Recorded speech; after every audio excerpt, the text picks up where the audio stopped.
You use the language of finance, the language of business, to articulate a mission, strategies, priorities, consistency, resiliency, accountability. If you have the language of finance and accounting at your fingertips, it's magic, okay? And I will tell you that we've seen over the past, 5 years during the financial crisis, so many sell-side organizations have kind of shrunk the analytical teams associated, in particular, with the analysis of environmental, social, and governance factors.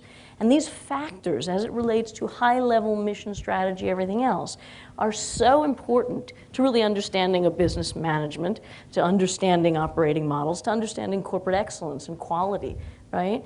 And so what you need to do is use the existing language of business to communicate priorities, imperatives, and to prove the ROI associated with the dollars spent on particular initiatives. It's just another language, and we have to make sure that we use language in a way that engages, it makes for innovation and creativity, rather than splitting people down the middle right away. All right? Great research is not about value judgments, it's not about ideology, it's about objectivity, risk-adjusted return analysis, and pragmatism. No value judgments, and it can be deployed really effectively, leveraging the existing structures and metrics and measures and programs in place. You just have to use the language properly. It's looking at those connections in different ways than we have, in the recent past. But I think there's a lot to unlock in terms of how we think about data, look at data, predictive data, fascinating field, predictive data on human capital. What can you be looking at to determine if someone is more likely to succeed or not in the role that they're in currently and in the future, if they're going to leave. I have a real quick story. I belong to a group of heads of HR, and the head of HR for Honeywell was in the room, and I know many of us must work at companies that have high turnover in Asia, particularly in China.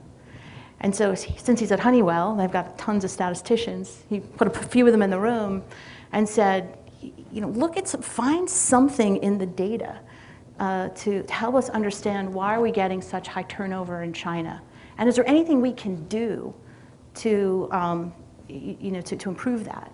And so he said he wouldn't save the secret sauce, he wouldn't share the secret sauce, but he shared enough. What he said is they looked at a lot of different correlations, and they realized that when employees reached a certain point in their tenure, if they didn't have a conversation about career development, they left.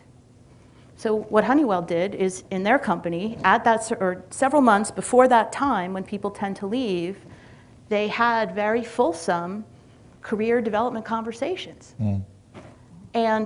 And their turnover went from the average of whatever it is, 18 to 22%, which is industry average, down to 3%.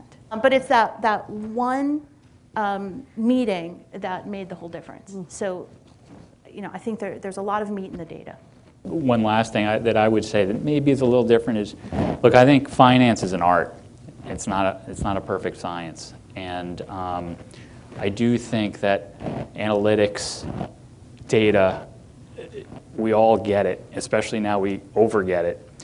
There has to be a human element into it that, I get tons of analysis every morning, and I still have to make decisions, right? And so it goes, and I'll tie it in, it goes back to, people, opportunity, integrity. You have to hire the right people, make sure they're there making the right decisions, because I do think finance is an art, not a science, and that ultimately at the end of the day you have to have the right people making decisions. I was reading recently there was a gathering, which you probably know about, at Santa Fe, it's led to the Santa Fe Institute being formed, between economists and quantum physicists to learn the lessons of the financial crisis and reflections for economists about maybe what they might have missed and how markets are operating and so on.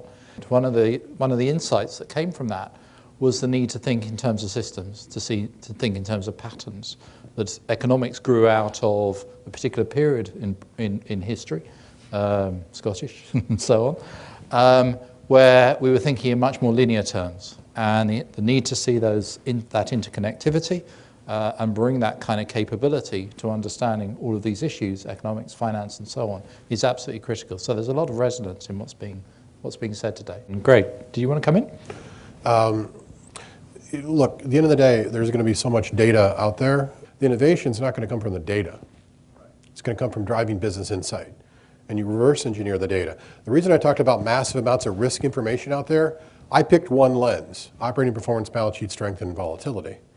But you've got to have a lens through which and a hypothesis and a view on pattern recognition as you look at the data. Otherwise, you're going to regress to the mean. So the innovation is going to be around the outcome.